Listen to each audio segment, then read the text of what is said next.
کہ گردن میں ہار ڈالے ہیں ماہو نجوم نے، گزرا ہے ان حدوں سے مسلمہ کبھی کبھی۔ میرے آقا صلی اللہ علیہ وسلم کے دیوانوں، لیکن ہم کیا سمجھتے ہیں کہ انسان آنکھ کی روشنی کی وجہ سے انسان ہے یا اشرف المخلوقات ہے؟ اللہ نے جو ہمیں آنکھیں دی ہے، کیا ان آنکھوں کی وجہ سے ہم اشرف المخلوقات ہے؟ اگر آپ اس بات کو سوچتے ہوں گے کہ آنکھوں کی روشنی کی وجہ سے ہم اشرف المخلوقات ہے، تو شاید آپ کی غلط فہمی ہے، اس لیے کہ ہماری آنکھوں میں جتنی روشنی ہے اس سے کئی درجہ زیادہ اللہ نے کتے اور بلی کی آنکھوں میں روشنی عطا فرمائی ہے۔ ہماری آنکھیں صرف اجالے کے اندر دیکھ سکتی ہے، ہماری آنکھیں اندھیرے کے اندر نہیں دیکھ سکتی، لیکن ایسا ماہرین کا کہنا ہے کہ جن جانوروں کی آنکھیں رات میں اندھیرے میں چمکتی ہے، ان آنکھوں کو اللہ نے اتنی طاقت دی ہے کہ وہ رات کی تاریکی میں بھی دیکھا کرتی ہے، رات کے اندھیرے میں بھی دیکھا کرتی ہے۔ اے حضرت انسان، اپنی آنکھوں پر غرور کرنے والے، اگر تو آنکھوں کی روشنی کی بنیاد پر اپنے آپ کو بہتر اور اشرف سمجھتا ہے تو اب بلی کی آنکھوں کی روشنی تیری آنکھوں سے زیادہ ہے۔ اس سے پتا چلا کہ آنکھوں کی بنیاد پر تو اشرف المخلوقات نہیں ہے، اس لیے کہ بلی کی آنکھیں تیری آنکھوں سے سبقت لے گئی ہے۔ ہم اندھیرے میں نہیں دیکھ سکتے، اگر اندھیرا ہو جائے تو اپنے کمرے میں چیز ڈھونڈنا مشکل ہو جاتا ہے، جبکہ بلی کی آنکھوں کی روشنی کا حال یہ ہے کہ وہ رات کے اندھیرے میں جنگل کے اندر کالے کالے چوہوں کو دیکھ لیتی ہے۔ میرے پیارے آقا صلی اللہ علیہ وسلم کے دیوانوں، اگر انسان اپنی طاقت اور قوت کی بنیاد پر اپنے آپ کو اشرف المخلوقات سمجھتا ہے تو اللہ اکبر، ہاتھی کو اللہ نے کتنی طاقت عطا کی ہے، ایک سوڑ مارے تو انسان فٹ بال کی طرح چلا جائے۔ اللہ اکبر، پتا چلا انسانی طاقت و قوت اللہ اللہ ہاتھی کی طاقت کے آگے بڑی کمزور محسوس ہوتی ہے۔ تو انسان تو طاقت کی وجہ سے انسان نہیں، تو طاقت کی وجہ سے اشرف المخلوقات نہیں۔ اگر انسان بہادری کی وجہ سے اپنے آپ کو جو ہے اشرف المخلوقات سمجھتا ہے تو تجھ سے زیادہ بہادر تو شیر ہے۔ بڑے سے بڑے بہادروں کو دیکھا گیا، شیر کے سامنے آنے کے بعد اس کا پورا وجود تھر تھر کانپتا ہے۔ اور اگر ظاہری حسن اور خوبصورتی کی بنیاد پر انسان اپنے آپ کو اشرف المخلوقات سمجھتا ہے تو یہ بات بھی میں یہ بات کہنا چاہوں گا کہ پھولوں کے حسن کا تذکرہ تمہاری شاعری میں تو ملتا ہے، تمہارے ادیبوں نے ادب کے حوالے سے تو کیا ہے، چاند کی چاندنی کا تذکرہ، اللہ اکبر، ان کے حسن و جمال نے انسان کو عنوان غزل عطا کیا ہے۔ لیکن آپ مجھے بتائیں، اللہ اکبر، اگر صرف حسن کی ظاہری حسن کی بات لی جائے تو پھر پھولوں کی نزاکت آپ سے زیادہ ہے، چاند کا حسن آپ سے زیادہ ہے بظاہر، میرے پیارے آقا صلی اللہ علیہ وسلم کے دیوانوں۔ تو پھر کیا بات ہے؟ آخر وہ کون سی وجہ ہے جس کی بنیاد پر انسان کو اشرف المخلوقات بنایا گیا ہے؟ یاد رکھیں، ان بہت ساری وجوہات کے اندر ایک سب سے بڑی وجہ یہ ہے کہ انسان جو اشرف المخلوقات بنا ہے وہ دل کی بنیاد پر بنا ہے، وہ قلب کی بنیاد پر بنا ہے۔ انسان کو اللہ رب العزت نے محبت کرنے والا دل عطا کیا ہے، اللہ سے ڈرنے والا دل عطا کیا ہے، محبوب سے عشق کرنے والا دل عطا کیا ہے، کسی سے ہمدردی کرنے والا دل عطا کیا ہے۔ انسان جو اشرف المخلوقات ہے وہ دل کی بنیاد پر ہے، وہ قلب کی بنیاد پر ہے، اس لیے کہ دل ہی انسان کو سنوارتا ہے، اس لیے کہ جس کا دل سنور جاتا ہے پورا انسان سنور جاتا ہے، جس کا دل بگڑ جاتا ہے پورا انسان بگڑ جاتا ہے۔ یہ دل اللہ اکبر اگر پاک و صاف ہو جائے، خشیت ربانی کا گنجینہ بن جائے، مصطفیٰ جان رحمت کے عشق کا گنجینہ بن جائے، اس کے اندر گناہوں سے نفرت پیدا ہو جائے تو انسان عام فرشتوں سے افضل ہو جاتا ہے۔ اور اگر یہ دل کے اندر کدورتیں آ جائے، نفرتیں آ جائے، بغض اور کینہ آ جائے، اللہ کا خوف نہ ہو، اس دل کے اندر رحمان کی حکومت نہ ہو تو اللہ اکبر پھر یہ دل کتوں کے دلوں سے بھی بدتر ہو جاتا ہے، جانوروں کے دلوں سے بھی بدتر ہو جاتا ہے۔ اس لیے کہ دل صرف گوشت کے لوتھڑے کا نام نہیں ہے جو انسان کے سینے میں بائیں طرف لٹکتا ہے، بلکہ دل بڑی عظیم چیز کا نام ہے، دل بڑی خوبصورت چیز کا نام ہے۔ میرے پیارے آقا صلی اللہ علیہ وسلم کے دیوانوں، آج پوری دنیا کے اندر اندر مسلمان یہ کہتا ہے کہ مولانا ہم دنیا میں اسلامی حکومت لانا چاہتے ہیں، مشرق سے لے کر مغرب تک، شمال سے لے کر جنوب تک، اس کے لیے ہمیں کوئی نسخہ بتائیں۔ میں کہتا ہوں اس طرح کی کھوکھلی اور جھوٹی باتیں دنیا میں کبھی انقلاب پیدا نہیں کر سکتی۔ آپ سے میں پوچھنا چاہتا ہوں، دنیا کے ممالک میں وہ اسلامی حکومت قائم کرنا بہرحال ایک مشکل کام ہے، اس کے لیے فوج کی ضرورت ہے، اس کے لیے طاقت کی ضرورت ہے، اس کے لیے قوت کی ضرورت ہے، اس کے لیے حسن تدبیر کی ضرورت ہے، اس کے لیے محنتوں کی ضرورت ہے۔ لیکن آپ سے پوچھنا چاہتا ہوں، ممالک پر اسلام کی حکومت قائم کرنا مشکل ہے، لیکن اپنے دل پر اسلام کی حکومت قائم کرنا، کیا اس کے لیے کسی فوج کی ضرورت ہے؟ کیا اس کے لیے کسی محنت کی ضرورت ہے؟ میرے پیارے آقا علیہ السلام کے پیارے دیوانوں، دنیا کے اندر اسلامی حکومت قائم کرنے والوں، میں تم سے پوچھنا چاہتا ہوں، اپنے دلوں کے اندر ڈوب کر مجھے بتاؤ، کیا تمہارے دل پر بھی اسلامی حکومت ہے؟ اللہ کی عزت کی قسم، کھوکھلے نعروں سے کام نہیں چلے گا۔ ہر مسلمان اپنے دل پر رحمان کی حکومت کو قائم کر لے، دنیا میں اسلامی حکومت خود قائم ہو جائے گی۔ نعرہ تکبیر، نعرہ رسالت، حضرت علامہ مولانا سید امین القادری صاحب قبلہ، سبحان اللہ۔ دنیا کے اندر انقلاب خود بخود آئے گا۔ آپ کہیں گے کیا ہمارے دلوں پر رحمان کی حکومت نہیں؟ کیا ہمارے دلوں پر اسلامی حکومت نہیں؟ ہاں ہاں میرے پیارے آقا صلی اللہ علیہ وسلم کے پیارے دیوانوں، اگر ہمارے دلوں میں اللہ کی محبت بستی، ہمارے دلوں میں اسلامی حکومت ہوتی تو ہم فجر کی نماز میں سوتے ہوئے نہ پڑے رہتے۔ ہمارے دلوں کے اندر اسلامی حکومت بستی تو ہم کانوں میں ایئر فون لگا کر کے گانے نہ سن رہے ہوتے۔ اگر ہمارے دلوں میں اسلامی حکومت ہوتی، مجھے بتاؤ دل پر اسلامی حکومت لانے کے لیے آخر کون سی مشکل ہے؟ میرے آقا صلی اللہ علیہ وسلم کے دیوانوں، جو میری قوم کا جوان زنا کے اڈے پر جا رہا ہے، اس کے دل پر اسلامی حکومت نہیں ہے، اس لیے کہ جس کے دل پر اسلامی حکومت ہوگی، اس کا قدم گناہ کی طرف اٹھنے سے پہلے اس کا پورا وجود لرز جائے گا۔ اس لیے کہ اگر میں نے گناہ کی طرف اپنے قدم کو بڑھایا تو میں اپنے رب کی بارگاہ میں جواب کیا دوں گا؟ اپنے مولا کو جواب کیا دوں گا؟ لیکن اللہ اکبر، دنیا میں اسلامی حکومت قائم کرنے کی بات کرنے والے اپنے دل پر تو اسلامی حکومت قائم کر، اپنے دل پر اللہ کے قانون کا پیرا تو بٹھا۔ رونا تو یہی ہے، ہماری زبانیں کچھ کہتی ہے، ہمارے دلوں کے اندر کچھ اور ہے۔ میرے پیارے آقا علیہ السلام کے پیارے دیوانوں، اللہ اکبر، میرے اللہ کی حکومت پوری دنیا میں ہے، رب کی حکومت ہر جگہ ہے، لیکن اللہ اکبر، ہم نے اللہ کے قانون کا پابند اپنے دل کو کب کیا، کتنا کیا؟ آج ہم اپنی طبیعت کے مطابق زندگی گزار رہے ہیں۔ وہ کون سا گناہ ہے جو مسلم معاشرے کے اندر موجود نہیں ہے؟ ہمارے دلوں میں اللہ کا خوف نہیں، اللہ کی خشیت نہیں، اللہ اکبر، بلکہ اپنا حال تو یہ ہے کہ ہمارا ظاہر کچھ اور ہے، ہمارا باطن کچھ اور ہے۔ اب ہمارے پاس دو انسان ہے، ہمیشہ سے دو انسان رہے ہیں، ایک انسان کا ان سائیڈ ہے اور ایک انسان کا آؤٹ سائیڈ ہے۔ ایک انسان باہر کا انسان ہے، ایک اندر کا انسان ہے۔ باہر کا انسان مسلمانوں کا بڑا خوبصورت ہے، جو باہر کا انسان ہے اس کی داڑھی کی تراش خراش بڑی خوبصورت ہے، جو باہر کا انسان ہے اس کے سر پہ ٹوپی بڑی خوبصورت ہے، جو باہر کا انسان ہے اس کے وجود پر لباس بڑا خوبصورت ہے، جو باہر کا انسان ہے اس کی بولی بڑی میٹھی میٹھی ہے، لیکن جو اندر کا انسان ہے جسے دل اور قلب کہتے ہیں، کیا اس کے اندر بھی کوئی حسن ہے؟ کیا اس کے اندر بھی کوئی خوبصورتی ہے؟ یاد رکھنا، جسے دنیا دیکھتی ہے تم اسے سنوارنے کی کوشش کرتے ہو، جسے قدرت دیکھتی ہے اس کو کب سنوارنے کی کوشش کرو گے؟ چہرے سنوار کر کے کچھ نہیں بن سکتے، اگر سنوار کر کچھ بن سکتے ہیں تو اپنے دلوں کو سنوارو۔ مصطفیٰ جان رحمت نے فرمایا التقویٰ ہاں ہونا، تقویٰ یہاں ہے۔ آج ہماری ظاہر کو دیکھیں، ہم لوگوں کے درمیان ہوتے ہیں تو گناہ نہیں کرتے، اور جب ہم تنہائی میں ہوتے ہیں تو شیطان کی کٹ پتلی بن جاتے ہیں، شیطان کا ننگا ناچ بن جاتے ہیں۔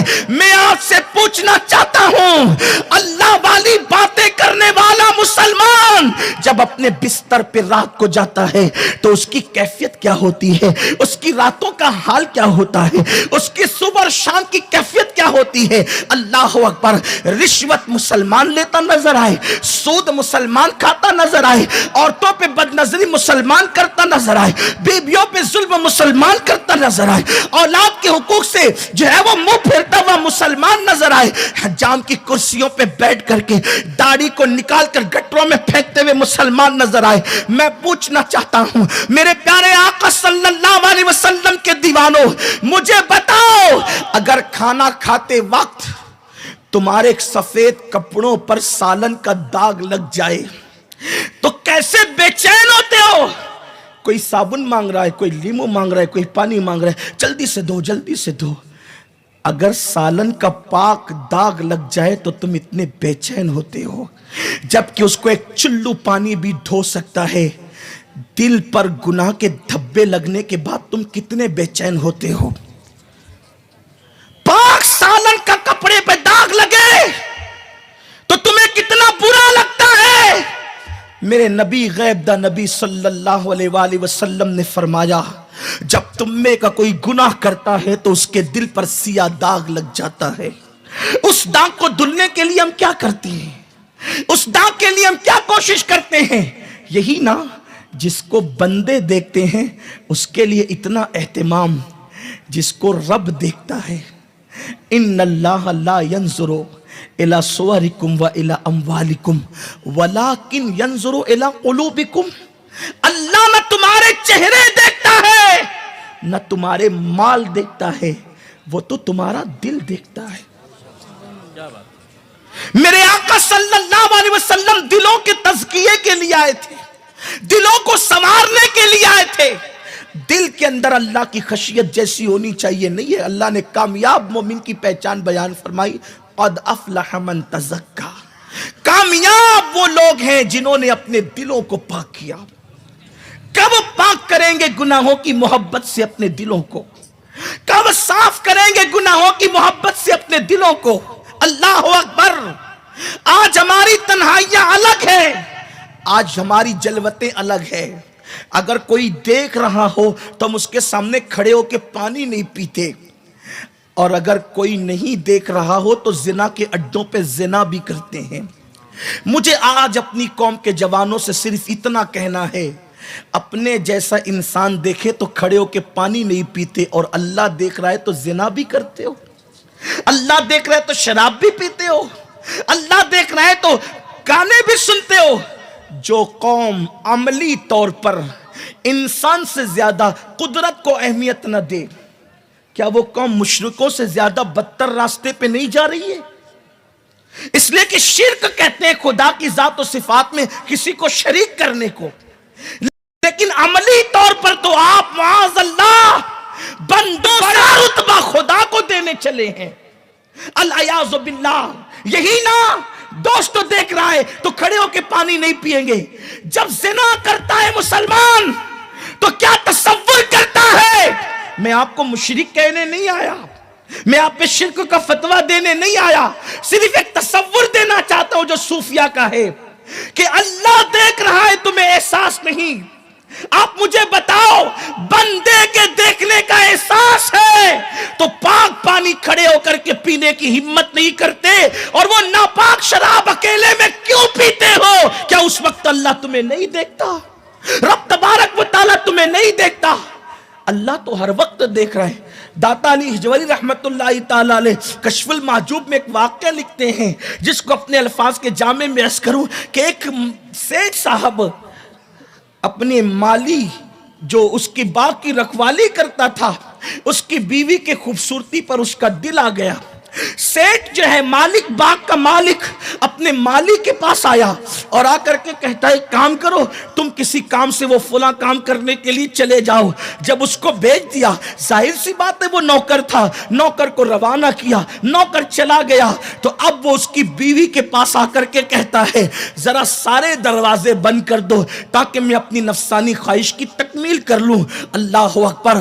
کہتے ہیں کہ غریب وہ نہیں ہے جس کے پاس دولت نہیں ہے، بلکہ غریب وہ ہے جس کے پاس اللہ کی خشیت نہیں. دھیان سے سننا, مفلس اور غریب وہ ہے جس کے پاس اللہ کا خوف نہیں ہے. اس کی وجہ یہ ہے, خوف خدا رکھنے والا کبھی مالدار کی چوکھٹ پہ نظر نہیں آئے گا, لیکن مالدار خشیت ربانی رکھنے والے اللہ والوں کی چوکھٹ پر سر جھکاتے ہوئے ضرور نظر آئیں گے. کیا تم نے نہیں دیکھا؟ اللہ اکبر. میرے آقا علیہ السلام کے دیوانوں, گوری کے دروازے پر غریب نواز نظر نہیں آئیں گے, غریب نواز کی چوکھٹ پر گوری نظر آتا ہے. محمود کے دروازے پر ابو الحسن نظر نہیں آئیں گے, ابو الحسن کی چوکھٹ پر محمود نظر آتا ہے. شمس الدین التمش کی چوکھٹ پر بختیار کاکی نظر نہیں آئیں گے, بختیار کاکی کی چوکھٹ پر شمس الدین نظر آئے گا. میں پوچھنا چاہتا ہوں, شمس الدین کیا لینے جاتا تھا؟ تو پتا چلے گا مالدار وہ نہیں جس کے پاس دولت نہیں, بلکہ مالدار وہ نہیں جس کے پاس خدا کا خوف نہیں. نعرہ تکبیر, نعرہ رسالت. مال والوں کی قبروں کا نشان بھی مٹ گیا, لیکن جو اللہ کے خوف میں جیتے ہیں 8 صدیاں بیت جانے کے بعد بھی گنبد چمکتے نظر آ رہے ہیں, سبحان اللہ, عصمتوں کے ڈنکے بجتے نظر آ رہے ہیں, اور اسی سے ہمارے دل خالی ہو گئے. اور دولت تو تمہاری کنیز ہے, اس لیے کہ اللہ کا وعدہ ہے جو مجھ سے ڈر کر گناہ چھوڑ دے میں اس کو ایسی جگہ سے روزی عطا کروں گا جہاں اس کا گمان بھی نہیں جاتا, سبحان اللہ, جہاں گمان بھی نہیں جاتا. بس شرط اتنی ہے, اللہ سے ڈر کر گناہ چھوڑو. کیا ہم اللہ سے واقعی ڈرتے ہیں؟ ہم نے دلوں کو پاک کیا ہے؟ ہم نے اپنے دلوں کو صاف کیا ہے؟ نہیں. آج ہمارے دل اتنے پراگندہ ہے. اگر کیمرے لگے ہوئے ہو, CCTV کیمرے, اور لکھا ہو کہ آپ کیمرے کی زد میں ہے, تو منہ میں تھوک جمائے گٹکے کا تھوکتے نہیں ہے کہ میں کیمرے کی زد میں ہوں. کیمرے کی زد میں ہونے کا اتنا احساس, رب کی نگاہوں کی زد میں ہونے کا کوئی احساس نہیں. سوچو, ہم مسلمان ہیں, ہم مسلمان ہیں, اپنے رب کی قدر نہیں کرتے جیسا کرنے چاہیے. میرے آقا صلی اللہ علیہ وسلم کے دیوانوں تو کہتے ہیں کہ وہ مالک اپنے مزدور کی بیوی سے کہتا ہے, جاؤ سارے دروازے بند کر دو تاکہ اپنی نفسانی خواہش پوری کر سکوں. وہ گئی اور تھوڑی دیر کے بعد آئی, کہا سب دروازے بند ہو گئے, ایک دروازہ بند کرنا میرے بس میں نہیں ہے, وہ کھلا ہوا ہے اور وہ کبھی بند نہیں ہو سکتا. حیرت سے اس کے مالک نے پوچھا, وہ کون سا دروازہ ہے جو بند نہیں ہو سکتا؟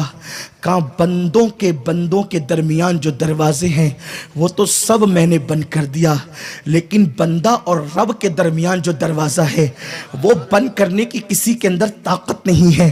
آج مسلمانوں کو یہ کہنا پڑتا ہے نماز پڑھو, آج مسلمانوں کو کہنا پڑتا ہے عورتوں پہ بد نظری مت کرو, آج مسلمانوں کو کہنا پڑتا ہے حرام مت کھاؤ, آج مسلمانوں کو کہنا پڑتا ہے داڑیاں رکھو, آج مسلمانوں کو کہنا پڑتا ہے بیویوں پہ ظلم مت کرو, آج مسلمانوں کو کہنا پڑتا ہے ذکر کرو, آج مسلمانوں کو کہنا پڑتا ہے درود پڑھو. یہ عنوان مسلمانوں کے کہنے کے تھے. یہ باتیں, یہ مجمع کو اگر آپ اس مجمع سے علماء کو فرصت دے دیں, آپ سنور جائیں یہ سوچ کے کہ اللہ دیکھ رہا ہے, تو بولو اپنی علماء طاقت کہاں صرف کریں گے؟ جن تک کلمہ نہیں پہنچائے ان تک دین پہنچانے کے لیے. آپ نے اپنے علماء کو آپس میں الجھا رکھا ہے, اپنے میں الجھا رکھا ہے, اس لیے کہ اتنے گندے ہو گئے ہم. اقبال نے 1 صدی پہلے کہا تھا, یہ مسلمان ہے جسے دیکھ کے شرمائے یہود. اب تو ایسا لگتا ہے کہ مسلمانوں کو خود پھر مسلمان بننے کی ضرورت ہے, مسلمانوں کو پھر خود مسلمان بننے کی ضرورت ہے, اس لیے کہ بہت آسان ہے کافر کا مسلمان ہونا, بہت مشکل ہے مسلمان کا مسلمان ہونا. طبیعت کے مسلمان مت بنو. بڑا ٹینشن یہ ہے کہ آج کا مسلمان اسلام پسند ہے, اسلام پابند نہیں ہے. بڑا ٹینشن یہ ہے, اسلام پسند ہے, اسلام پابند نہیں. کیوں؟ اسلام پسند تو کافر بھی ہے. اگر آپ اسلام پسند ہوئے تو کون سا کمال کر لیا. اسلام پابند بنیے, اس لیے کہ اسلام کے پر تو برنارڈ شاہ بھی کہتا تھا کہ دنیا کا سب سے بہترین مذہب اسلام ہے. تو میرے آقا صلی اللہ علیہ وسلم کے دیوانوں، یہ تصور دل میں لے کر کے جینا، دلوں کو پاک کرو. دلوں کا تزکیہ ہونا چاہیے کہ اللہ دیکھ رہا ہے. اپنے دلوں کی صفائی کرو. آج تو حالت یہ ہے کہ ہمارے دلوں پر اسلام کی حکومت نہیں، ہمارا دل قانون الہی کا پابند نہیں، اس لیے اپنی طبیعت سے سوتے ہیں، اپنی طبیعت سے کھاتے ہیں، اپنی طبیعت سے اٹھتے ہیں. اچھا مرد تو مرد ہے، عورتیں بھی اس بلا میں گرفتار ہیں. بلکہ مردوں کے مقابلے میں عورتیں زیادہ دین سے دور ہوتی جا رہی ہیں. اگر عورتوں کو سیریل کے لیے وقت ملتا ہے، بھرپور ٹائم ملتا ہے عورتوں کو، لیکن پوچھو کہ کتنی عورتیں تلاوت کرتی ہیں. ہم نے تو اپنے کانوں سے یہاں تک سنا ہے کہ عورتیں اپنے شوہر سے کہتی ہے کہ آج فلاں ٹائم کھانے کے لیے مت آنا، کیونکہ وہ ٹائم ہمارے پسندیدہ سیریل کا ٹائم ہے، چھوٹ نہ جائے. بلکہ ایک عورت کے متعلق مجھے بتایا گیا کہ سیریل کا ٹائم شروع ہوا، اسی وقت اس کے بچے کی ولادت کا وقت آیا اور پیٹ میں درد شروع ہوا. اس عورت کو سیریل سے اتنی محبت تھی کہ وہ پیٹ پکڑ کر کے سیریل دیکھتی رہی کہ آج کا سیریل چھوٹنا نہیں چاہیے. حتیٰ کہ اسی درد کی کیفیت میں حیران ہوں، واللہ اللہ کی قسم کھا کے کہتا ہوں، یہ میرے مشاہدے کی بات ہے، مجھے بتائی گئی یہ بات، میں کوئی گڑھ کر کے نہیں کہہ رہا ہوں، یہ صورتحال ہے. اور اگر آپ کو اس کی تحقیق کرنا ہو تو میں مالیگاؤں میں اس گھرانے کا نمبر بھی آپ کو دے سکتا ہوں. اللہ اکبر، جنون کی حد تک. بلکہ شرابیوں کو شراب کے جتنے نشے کی لت نہیں ہے، اس سے زیادہ عورتوں کو سیریلوں کی لت لگ چکی ہے. اللہ اکبر. میرے پیارے آقا صلی اللہ علیہ وسلم کے دیوانوں اور اے خاتون جنت کی کنیزوں، ہمیں بہت سیریس لینا ہوگا ان معاملات کو، اس پر بہت غور کرنا ہوگا. ہر چیز کو مسکرا کر اور ہنس کر کے آپ نہیں چھوڑ سکتے. آپ سیریس کی نحوست کو جانتے ہیں؟ آج دنیا میں جتنی لڑکیاں بھاگ رہی ہے، اس کی ٹریننگ آخر بچیوں کو ملتی کہاں ہے؟ اسی کا نام سیریل ہے. ماں باپ کے ساتھ بیٹیاں بغاوت کر رہی ہے، اس کی ٹریننگ کہاں مل رہی ہے؟ اسی کا نام سیریل ہے. ناجائز تعلقات پیدا کرنے کا جو جذبات پیدا ہو رہے ہیں، اسی کو سیریل کہتے ہیں. شوہر کے ہوتے ہوئے شادی شدہ لڑکیاں جو ہے غیروں کے ساتھ تعلقات قائم کر رہی ہے. یہ سیریل کی کرشمہ سازی ہے. شوہر کہتا ہے جو کہ تیرا مطالبہ پورا ہوگا. ایسے شوہر کو میں کیا کہوں جو اپنی بیوی کو اپنے ہاتھ سے جہنم کی آگ میں جھونک رہا ہے. شوہر حاکم ہے، محکوم نہیں. ہر معاملے میں حکومت چلاتے ہو اور گناہ کے معاملے میں روکنے کے لیے تم حاکم نہیں رہتے. شوہر بیوی کو گناہ سے کیسے روکے گا جب وہ خود گناہوں کے دلدل میں ڈوب چکا ہے، گناہوں کی گندگی میں ڈوب چکا ہے. وہ لڑکی پیٹ میں درد آتے ہیں اور وہ پیٹ پکڑ کر کے سیریل دیکھ رہی ہے. حتیٰ کہ 45 منٹ یا 50 منٹ کا سیریل رہا ہوگا، وہ دیکھتی رہی. اور آپ حیا کے پردے میں اس بات کو اچھی طرح جانتے ہیں. ایک مخصوص موقع ہوتا ہے بچے کی ولادت کا، درد کا، اور پھر وہ رخصت ہوا. اس کے بعد جب ہاسپٹل میں گئے تو ڈاکٹر نے کہا سیزر کرنا پڑے گا کیونکہ وہ درد تو چلے گئے ہیں. اور جب اس کے بعد سیزر کیا گیا تو بچہ مردہ پیدا ہوا. یہ صورتحال ہے، یہ کیفیت ہے ہمارے سماج کی. اور میں اپنی بہنوں سے پوچھنا چاہتا ہوں، اتنی بھی گری ہوئی حرکت، سیریلوں سے جتنا پیار تم نے کیا، اگر کردار فاطمہ سے تم اتنا پیار کرتی، سبحان اللہ، سبحان اللہ، یہ حالت تمہیں دیکھنے کو نہ ملتی. اور سنو، جب تم گناہ کر کے مصطفیٰ جان رحمت صلی اللہ علیہ وآلہ وسلم کے دل کو تکلیف پہنچاؤ گے، اس وقت قدرت تمہیں خون کے آنسو رلائے گی. قدرت تمہیں خون کے آنسو رلائے گی جب تم خدا کے محبوب کے دل کو اذیت پہنچاؤ گے گناہ کر کے. ابو داؤد شریف کی حدیث پاک کا مفہوم ہے، اللہ کے رسول صلی اللہ علیہ وآلہ وسلم نے فرمایا میری امت بھی عذاب میں گرفتار ہوگی. اس امت پر اجتماعی عذاب تو نہیں آئے گا لیکن انفرادی عذاب آ سکتا ہے. آقا کریم صلی اللہ علیہ وسلم فرماتے ہیں میری امت میں کچھ لوگوں کو زمین میں دھسا دیا جائے گا کچھ لوگوں کے چہرے مشق کر دیے جائیں گے، سور اور بندر کی طرح کر دیے جائیں گے۔ صحابہ کرام نے عرض کیا یا رسول اللہ اس کی وجہ کیا ہوگی؟ آقا ارشاد فرماتے ہیں جب زنا اور شراب میری امت میں کھلے عام کیا جائے گا اس وقت زمین میں دھسائے جائیں گے، یا ان کے چہرے مشق کیے جائیں گے، یا پھر ان پر اللہ ایسے عذاب نازل فرمائے گا جس کو وہ کوئی نام ہی نہیں دے سکیں گے۔ اللہ ایسے عذاب میں ان کو گرفتار کرے گا، اس کو کوئی نام ہی نہیں دے سکیں گے۔ دیکھتے ہیں سونامی نام دیتے، سونامی کوئی نام ہوتا ہے؟ سونامی کوئی نام ہوتا ہے؟ کیوں؟ ایسی ایسی بیماریاں پیدا ہو رہی ہے، اس کے نام رکھنے کے لیے سوچ رہے ہیں۔ اچانک لوگوں کی ہلاکتیں ہو رہی ہے، کیوں؟ اس لیے کہ زناکاریاں بڑھتی جا رہی ہے، بدکاریاں بڑھتی جا رہی ہے، شراب عام ہوتا جا رہا ہے، میوزک کو رواج دیا جا رہا ہے، اور حد تو یہ ہے اب اس کو گناہ سمجھا بھی نہیں جاتا، اس کو فیشن کا نام دیا جا رہا ہے۔ اسلامی بہنیں دن بدن گناہوں کی طرف دلیر ہوتی جا رہی ہے۔ اور یاد رکھنا آج کل عورتوں کا ایک بہت محبوب مشغلہ ہے، آج کل نہیں بلکہ ہر دور سے رہا ہے، عورت کا سب سے دلچسپ سبجیکٹ یہ ہے کہ میرا شوہر صرف میرا رہے، کسی اور طرف اس کی توجہ نہ ہو، کسی کی بھی بیوی ہو، عالم کی بیوی ہو، جاہل کی ہو، سیٹ کی بیوی ہو، مزدور کی ہو، اس کا بہترین سبجیکٹ یہی ہے کہ میرا شوہر صرف میرا رہے، کسی اور کا نہیں۔ اس کے لیے کبھی وہ دعا تعویذ والوں کے پاس بھی جا کر کہتی ہے بابا جی ایسا تعویذ دینا کہ میرا شوہر میرا بن کر رہے۔ وہ گھر میں شرکت گوارا کر سکتی ہے، کھیت میں شرکت گوارا کر سکتی ہے، شوہر میں شرکت گوارا نہیں کر سکتی۔ عورت اس کو کہتے ہیں اس کی محبتیں ہیں۔ میں بھی اپنی بہنوں سے کہتا ہوں میری بہن تیرا شوہر صرف تیرا ہوگا، تیرے بچے صرف تیرے ہوں گے، تیری ساس اور تیری نندے صرف تیری ہوگی، بس تو نے ایک کام کرنا ہے۔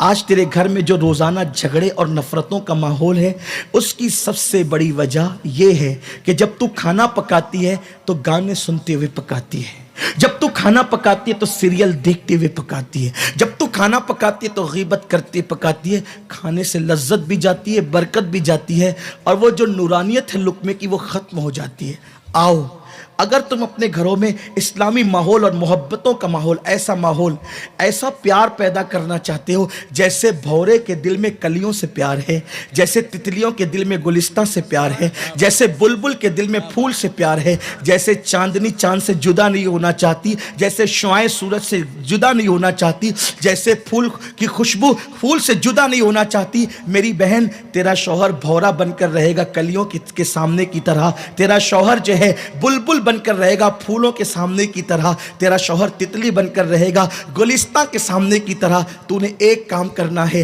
تو نے گناہ کرتے ہوئے کھانا نہیں پکانا ہے میری بہن، اگر تو نے کھانا پکانا ہے تو درود شریف پڑھتے ہوئے پکانا ہے، میرے محبوب کا نام لیتے لیتے پکانا ہے، کھانے میں لذت آئے گی۔ تجھے کھانا پکانے کے ڈھنگ آتے ہو یا نہ آتے ہو، اللہ کی عزت کی قسم درود کی برکت سے کھانے میں لذت آئے گی۔ کیا تم نے حدیث پاک نہیں سنی کہ وہ چھوٹی چھوٹی مکھیاں وہ جو ہے وہ پھولوں کا رس چوستی ہے، پھولوں کا رس کڑوا بھی ہوتا ہے، پھیکا بھی ہوتا ہے، کسیلا بھی ہوتا ہے، لیکن سارے شہد کی کوالٹی میٹھی ہوتی ہے، شکر اس کے سامنے پھیل ہوتی ہے۔ آپ سے میں پوچھنا چاہتا ہوں آخر وہ مکھیاں کڑوے پھولوں کو چوستی ہے، کسیلے پھولوں کو چوستی ہے، اور اللہ اکبر عجیب عجیب قسم کے پھولوں کو چوستی ہے، لیکن جب وہ چھتے میں جا کر اگلتی ہے تو شہد میٹھا ہی کیوں ہوتا ہے؟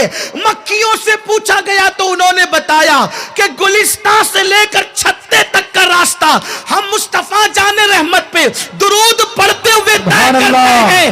اللہ اکبر!